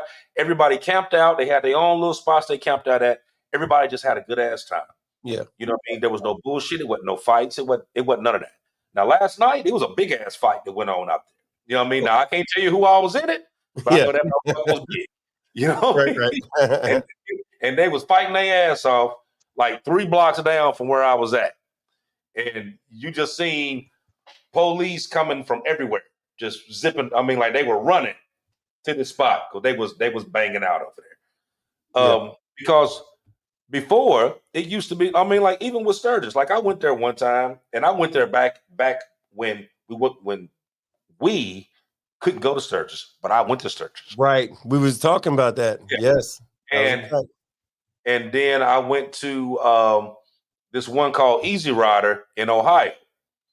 And mind you, I felt like it was a room full of tuxedos and I was the only pair of brown shoes. But I was there. You know what I mean? Yeah. And you had all them different clubs there, and everybody got along. Everybody got along, unless you had a Jap bike. Now, if you had if you showed up in a Jap bike, they're gonna push your shit over in the mud, everything else. But everybody got along. You know what I mean? And it was like that was like you look forward to the rallies because the rallies were the time where all these different clubs that you never seen because they wasn't in your area, you were able to talk to. You know what I mean? Because it was like neutral ground. Now it's like a fucking battle zone out there because a lot of them just grouped up so they can fucking fight.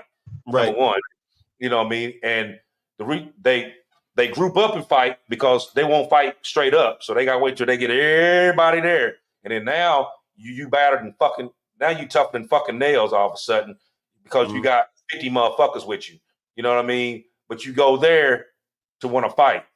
And what happens? You get out there and you get the fighting, you raise the hell and all that. And then the first thing they do, they bring in the fucking police. Then the next year, they make it even tougher to even get these events to even go on if they don't cancel them.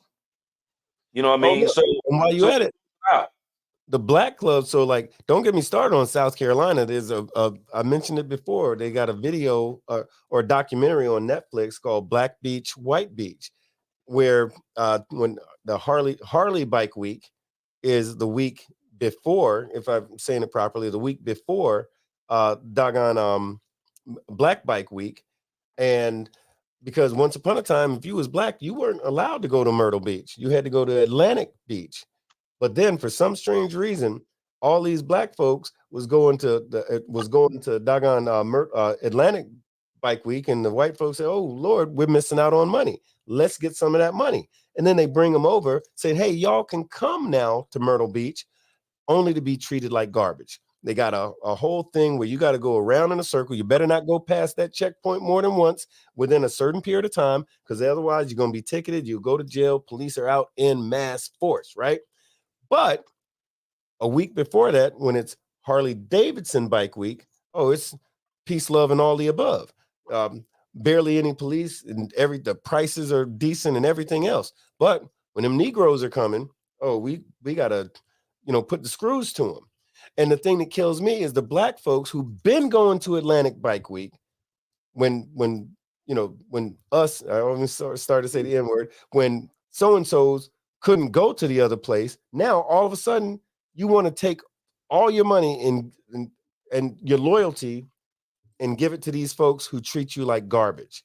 Y'all watch that video or that documentary, Black Beach, White Beach. It's on Netflix. It's going to break that down for you. That's why every time I hear about Black Bike Week and folks showing up in Myrtle Beach, I say Black Bike Week in Myrtle Beach. Black Bike Week is not in Myrtle Beach, just to be real clear. Oxymoron. Yeah, ain't it though? Ain't it though? I had to get, man. And you know what? I quit 20 years ago. 20 in 2000 when I saw the treatment, I was done. I was done. Yeah, I haven't been back to 22 years. I won't go. I'm going to keep it 100. I won't go. Actually, I will say on a sidebar. You mentioned something a second ago, Archbishop, about you said except for on a Jap bike. My very first, no kidding, the first COC meeting I ever went to, I saw some crazy stuff. And one of the craziest things I saw was this one dude from a certain club rode up on a Gixxer, Gixxer 750, and he was very proud about it. He wouldn't stop shutting the hell up about his Gixxer 750. So he got up, walked over. There's a group of folks talking and everything, and one of them old gray bearded patch holders from a certain diamond club says, "What's that you're riding on there, boy?" He said, "Gixxer 750. Got a tune, ported and polished. Yeah, chrome rims. Chrome don't get you home, but it looks good, don't it?" I said, "Yeah, it do look good. You here for the meeting?" "Yeah." "Are you with a club?" "Yeah, I'm with those guys over there." "Okay." Went on in, had the meeting. When we came out, this dude's bike was upside down in the dumps. A motorcycle, upside down in the big green trash bin that they use like when they're clearing out a construction site. They threw his bike upside down in I don't know what, if anything, I don't know how the hell he got his bike back or if he did or whatever the fuck. But yeah, so and back then, yeah, there wasn't a whole lot of love for you showing up in that environment on a Jap bike. I'm like, good God. So yeah, hey, AB, you triggered me and gave me a flashback to that. Yeah, I've seen quite a few bikes sitting in the mud. As soon as they roll through, like everybody just stopped, just kind of look just to see where they gonna park at. Yeah, right. You walk by a little bit later, you see it on the side. Everybody done kicked it over. I was like, oh man. Well, I'll tell you what, fellas, this has been a great time. And I know, and believe it or not, we still actually have, you know what, we can squeeze in a lightning round, maybe just one or two more, because MC Show had a couple of questions. So maybe we can make this one the last one. But this is the question left over from, what was it, last week, week before last. And what he asked was this. MC Show, that's Cameo, for those of y'all that don't know, they called in earlier, said, let me ask this question. When it comes to respect, if you're in your 50s or 60s, meaning age, if you're in your 50s or 60s and you're in a 99 club and you've been in that club for 40 years versus a young man in his 20s that just got his rags and he's in a 1%er club, who stands to get the respect first? And then he continues that to say, and I'll go to that other part in a second, but who stands to get the respect first? You got a man of a certain age, been on the set for 40 years, young cat, 20-something years old, in a diamond club. Who, if anybody, gets the respect? I'll start this. Yeah, you know what I mean? And I'm gonna say this because I've been on both sides. One thing I've learned from years is to respect your elders.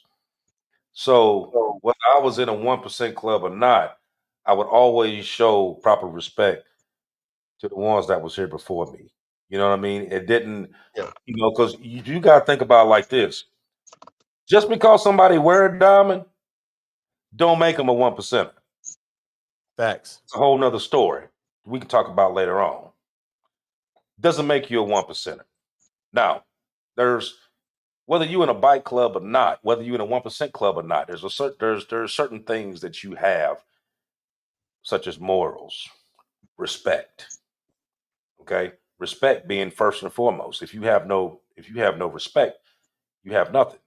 Now, one of the things that you learned by growing up, what was the first thing your mom and daddy told you? Respect your elders. Mm-hmm. You know what I mean? So it doesn't matter what club you was in. If it was an old, and the old schools when you see them, because they all sitting back there in the corner, and they got their rags on, they got 200 patches all on the front, all on the back, everything else. They've been there forever because every patch that you got on there's a story behind it. Yeah, playing Computer Love on their radio on the bike. Right. That's where you get your knowledge from. Sit down beside one of them old jokers. They got all those patches on, and just start asking them questions and see what you come back with. Mm-hmm. You know what I mean? You learn a whole lot dealing with them. You know what I mean? That's why when I grew up, I hung out with the older crowd. I didn't hang out with people my age because I felt like people my age can't tell me shit. Let me learn from this man right here because he done already done it. You know what I mean? So you always pay homage to the ones that was here before you. What if question? What if he's let's say he's a previous national president riding like a Goldwing or something, listening to Computer Love all the time? Do you have to respect that guy? Like I ain't gonna. How do you feel about that? I ain't gonna pick on him because he's riding a spaceship Enterprise. But but when he get off of that big fucker, then we could talk about something else. For some reason, this gentleman won't ride a Harley Davidson because he's allergic to quality. I don't know. And he loves Computer Love. That's a wonderful song, but do we got to listen to it every single day, all day? Black Dragon. Now, I'm from Dayton. Roger Chapman was the mayor. So he was the man. You know what I mean? So I think no, you ain't about to talk about Roger Chapman on here. I'm like, that's the Graybeard national anthem right there. Yes, sir. Yes, sir. 1982, I think that song was. Yeah, right. I can't lie, I love it. I love it. But that was a great question. But I'm off the Go Wing now. I can't remember the name of my bike. Victory. I'm on the Victory now. Victory. And I'll be probably going to an Indian next. But I'm thinking, when you talk about that, if you ride cross country hard, if you really realize that you need a bike that they have a shop everywhere you might be. And that, you almost get to the point where you're looking at that Harley like, if it breaks down, I know I'm going to be able to get it fixed tomorrow because wherever I show up, there's going to be a shop. Yeah. Because they're so raggedy like that. And I understand. But I tell you something. I do have the good fortune or bad fortune, or whatever it may be, to be somewhat of a celebrity in this. So I don't have a problem with respect. So many of the young 1%ers have been watching me since they was 15 and 16. So many of them watched my videos when they were 99s and then became ones and stuff like that. Yeah. But even before Black Dragon Biker TV, I never had a problem getting my respect because of the way I carried myself. Yeah. And if you carry yourself in a certain way, like a man, all men are going to give you respect. Oh, and it ain't about nothing other than that. There's a certain look in your eye that there's a certain way that you walk, there's a certain way you ride a motorcycle, a certain way you pull up to the curb that commands respect. I have been disrespected by younger 1%ers who thought that their shit really didn't stink. I have found that every one of those guys, to a man, that ever did such a thing didn't last long in his chosen 1% MC. Yeah. Those were the guys that happened to be club hoppers, and you look around, they got one diamond on a day and another diamond on next week, a diamond on, and those are people that didn't really they aren't going to be anything. They never were anything, and they never will be anything. So people who don't know how to respect people in general, they don't last long. They don't go nowhere. And I've gotten too old to trip on it. If I say something to somebody, whatever the case may be, and the response isn't proper, I just move on. I'm living such a great life. I'm having such a good time. Whenever you're on some kind of a trip, I'm trying to move away from you. I listen. I don't get mad with the car rage anymore. I'm not using my motorcycle to brake check 18-wheelers because I'm pissed off. I'm not doing those things because I have seen that those things take away from your peace and joy and can get you killed on some dumb shit. So my whole walk now is if I see trouble, if I see retardation, if I see ignorance, I'm trying to get so far away from it because I'm having the greatest time of my life. And I cannot imagine sitting in my kibbutz, chilling, and have somebody go door to door and kill. I mean, people got real issues. Yeah. Have somebody walk door to door, burning babies, slitting throats, and all those other sorts of things. I'm not sitting in the middle of Palestine with bombs raining down on my children. I've got a great life. There are many people who don't. And so I don't trip. I've stopped. I don't argue. Brothers in my club want to argue. They want to do things or whatever. Black Dragon, you ain't black. I don't even pick up the phone.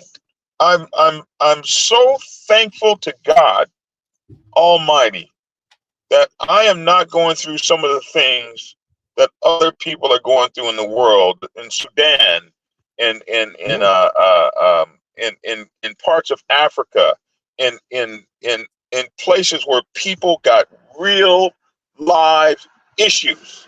Right. Am I going to be worried because a 1%er didn't respect me? And get the hell out of here with that. No, I feel you, and I love that question because it actually causes, and I love both of y'all's answers, and where I am is definitely I'm co-signing all of it because my way of thinking is like this. I remember a time I was in the Marine Corps, and I had he was my XO. He was a lieutenant named Quigley, and he was a warrant officer. He was actually enlisted, became a warrant officer, then became a second lieutenant, then first lieutenant. And he worked his way up through the ranks. And we had a brand new second lieutenant who was outranked by Lieutenant Quigley. But man, this dude came straight out of OCS, and he thought he was shit hot and this, that, and other thing, and da da da da. And I remember he went to this gunnery sergeant Napoleon B. Jones and tried to dress him down in front of God and everybody.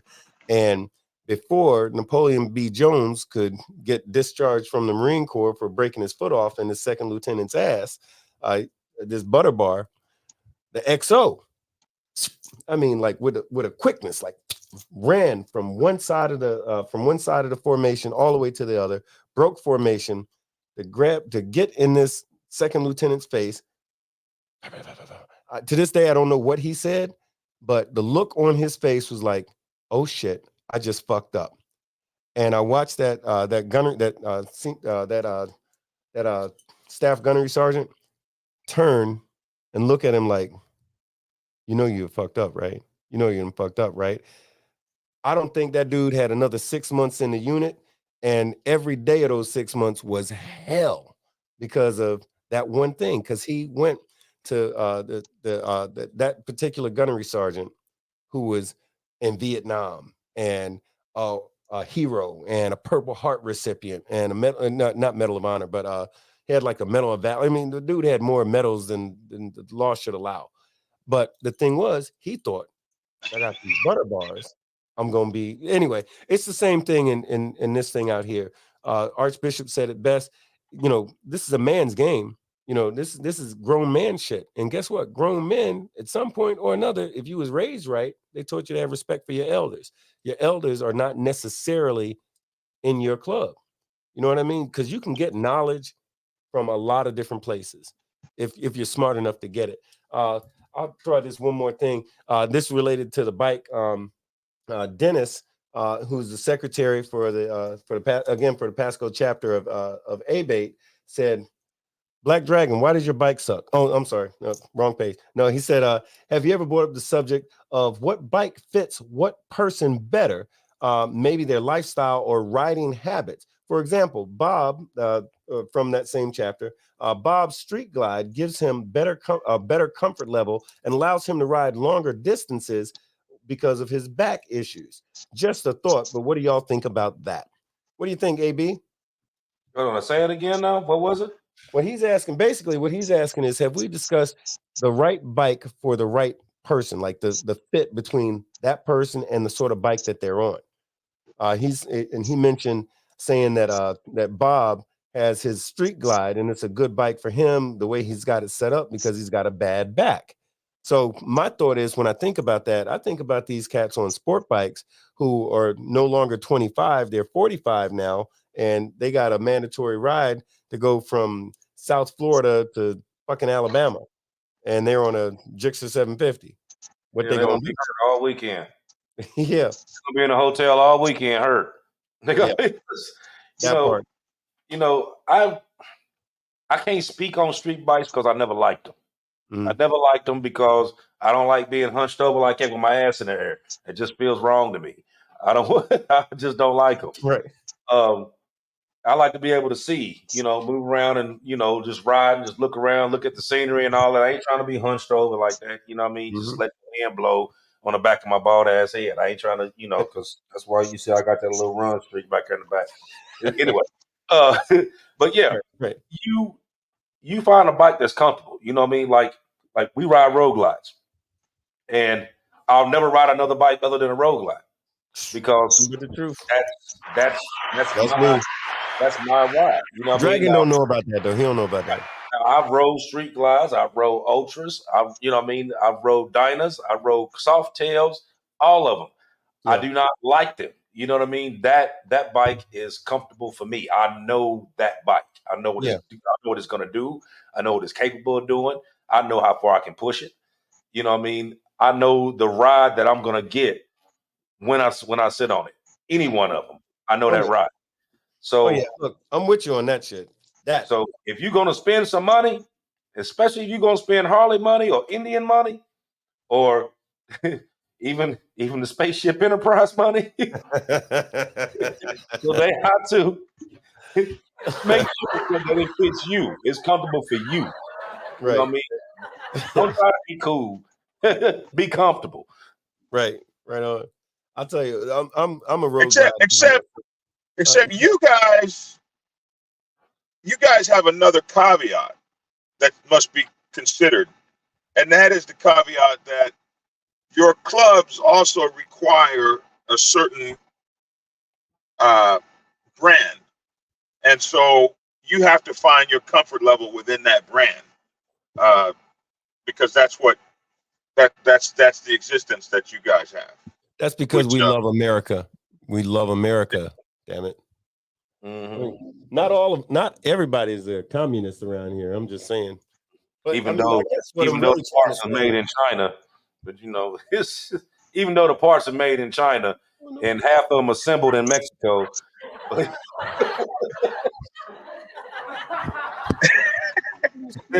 I'm putting all this shit up. You fucking, I had a whole flag thing going on. That's ruined. Yeah. Hey guys, look at this. Look at this damn one horse town, man. Look, this is ridiculous. Wow. Oh, wow. That's it? Oh, wow. That is legitimately a one horse town. I'll tell you all what, based on that, they even got a white picket fence. Hey, I'm getting the hell out of here. Well, listen, so for boneheads, first of all, we got to tell you, look, we are now at this point, know that that doggone Black Dragon is not in a safe place, because this is where every Halloween movie starts, and that's where he's at. So, and we know that. So we want to give him the opportunity to be safe somewhere. So we'll go ahead and wrap it up and say goodnight to everybody. But listen, thank y'all. You know the black dudes die first. Yeah, right. And you're the only one, so it ain't gonna be too much of a choice. Right. But, hey, and the dog gonna outrun you, so your ass to toe up. Oh yeah. Hey, listen, Tuesday nights, be sure to come hang out at the Black Dragon's Lair, 3393 Lawrenceville Highway, Tucker, Georgia. Tuesday nights, bike night. Come hang out at the Black Dragon's Lair in Tucker, Georgia, 3393 Lawrenceville Highway. Building 2, man. We'd love to see you guys if you're in the area. Appreciate you, Bone. So look, shoot us the info so we can post that on the Big Boneyard, the Facebook page, and we've got Discord and the Facebook page, and folks follow that because folks that's where you are, they want to slide through. Matter of fact, folks that aren't where you are want to come through and they'll look, bikers ride. That's what they do. That's what we do. So, man, send us that info and we want to get it out there. And anytime anybody's in town, just give me a holler and I'll open up the clubhouse, man. Man, that's what's up. That's what's up. Yeah. Thank you guys for having me tonight. It's good to see you again, Archbishop. Hold on a minute, Dragon, because I got something to say right quick, and I want you involved in this. Okay, because I know we're getting ready to end this. So I'm gonna make this quick. First off, I want to thank all the boneheads for being out. Love y'all guys. Thank y'all for coming out and checking out this show. Second thing, like I put out last week, we got a new channel, AB Diamonds with the Z, not the S. Right. Diamonds with the Z. Go on there, subscribe. It's a new channel. We're working on some new shit. About to start a new show. Working on some new shit. So go on there and subscribe. AB Diamonds with the Z. Oh yeah. Now, this is what I wanted you to be on here for. Now we got us three on here. We got Mike Ball in the audience. We got Hollywood in the audience. I got an idea. Something that none of us has ever thought about doing. What if we did a round table live in person? So like we pick a spot, like we do Atlanta, we do Chicago, we do Florida, we do California, but we do it live. We get the fucking audience to come. We're gonna do a live table in front of everybody there. You can ask all the fucking questions you want, and we do it straight up, look you right in the fucking face. That's something that ain't nobody done before. And I think that shit will rock. I'm with it. Yeah, come to the Dragon's Lair, damn it. Okay. And look, here's what we could do. We got 4 different 1, 2, 3. We got 4. Let's do it in every city. Shit. Yeah. Right. That's what I'm saying. Hell yeah, we can do that. Hey. So we'll do it in Florida, we'll do it in Atlanta, we'll do it in Chicago, we'll do it in California. Now, whichever place we going to, they the ones that are gonna get the information together. Like they can, you know what I mean? Like they don't actually have to do it. Like if you put it out, say like a fucking coalition, go and sponsor the shit. You know what I mean? We'll go to that place and do the show. You know what I mean? But it'll be live in front of everybody. Look, and we move to the next spot and the next spot. That's some hotness. That's some hotness. And look, if y'all want to see, so boneheads, if y'all want to see us come to your town and do, and like myself, Archbishop, Black Dragon, Mike Ball, Hollywood. Yeah, Hollywood. We talking about you. Hollywood, and go like that. If you want to see us get together, like in person, we going on tour. Basically, that's what it is. Going on. Hey, if y'all want to see that, let us know. We definitely want to hear about it. We give us some feedback, because our audience is we're blessed with some of the best audience folks out there, and we just appreciate y'all. But also, y'all give us a lot of wonderful ideas. So y'all hit us up if you got your thoughts, ideas. If you love us, if you like, fuck you, don't come to my town. You can say that. We ain't gonna listen, but you could say it. But no, listen. So I'm loving that all over the place. So check out, of course, Black Dragon Biker TV, the Dragon's Lair. We're gonna put the information. If you give it to us, we're gonna put the information out on all of our social media, on Instagram, Facebook, Discord, and everything else. So y'all can make sure you can connect with and slide through the Dragon's Lair, have a great time. You're gonna make sure they have a great time, though, right? Okay, absolutely. You're gonna have a great time. You got to do it. Got to do the damn thing. And AB Diamonds. That's AB Diamonds with a Z, not a S. So plural, Z, not an S. So check him out. Frost is doing a show as well. So check out Frost. Is that one guy Frost, if I'm saying that right, who's going to be on YouTube, who's on YouTube. He's done the show already, so check him out. I think he's going live tomorrow, so check him out as well. But in the meantime, y'all, it's always been good. We're at an hour and 59 minutes and an hour, 59 minutes and 52 seconds. So we're going to say goodnight to y'all, and we're going to see y'all again. Archbishop keeps saying that it's going to be in 7 days, but I don't know. You feel like it's 7 days, brother? Yep, 7 of them. All right. He said 7 of them. So in the meantime, love and respect, y'all. Peace out from the Big Boneyard, and we're going to see y'all again in 7 days. Pursue a career in law because it gives me an opportunity to help people. When a client chooses us to represent them, they're entrusting us with a huge responsibility. It's our goal to exceed their expectations with our personalized service and to help them to achieve the best possible recovery to compensate them for their injuries. That's where we come in. We come in and we solve that problem for them and really set them on the right track in order to try and get back to what their life was like before the accident happened.